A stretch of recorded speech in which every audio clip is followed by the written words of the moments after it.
दोस्तों ये एक NMOS सर्किट है जिसका हम यूज करते हैं करंट को कंट्रोल करने के लिए। इसका ये गेट टर्मिनल है, ये ड्रेन है और ये सोर्स है, राइट। जैसे आप गेट पे वोल्टेज अप्लाई करते हो इलेक्ट्रिक फील्ड क्रिएट होती है जिसकी वजह से ड्रेन टू सोर्स एक चैनल फॉर्म होता है और करंट स्टार्ट हो जाता है फ्लो करना, राइट, जिसे हम ड्रेन करंट कहते हैं। अब जो VGS की वैल्यू होनी चाहिए ना गेट टू सोर्स वोल्टेज, वो VDS से ज्यादा होनी चाहिए। जो थ्रेशोल्ड वोल्टेज होती है MOSFET से, जो अभी 1.5 वोल्ट है, इससे ज्यादा होगा तभी जाके आपको करंट जो है ड्रेन टू सोर्स फ्लो करेगा। अगर ये वोल्टेज आपका सपोज 0 वोल्ट है ना, यहाँ पे आप चाहे जितना वोल्टेज इंक्रीज कर लो आपका करंट फ्लो नहीं करेगा, राइट।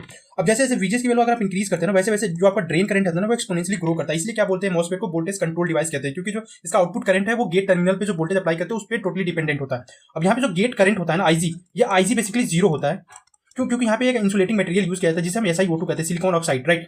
सपोज कि मैं VGS की वैल्यू अगर थ्रेशोल्ड वोल्टेज से कम कर देता हूँ, अगर 1.5 वोल्टेज से कम कर देता हूँ, तो उस केस में देखोगे आपके करंट जो है बहुत ही कम लीकेज करंट फ्लो करेगा। अभी देखो अगर गेट वोल्टेज 1.4 वोल्ट कर दिया तो यहाँ पे करंट देख रहे हो आप नैनो एम्पियर में, मतलब ना के बराबर करंट यहाँ से फ्लो कर रहा है।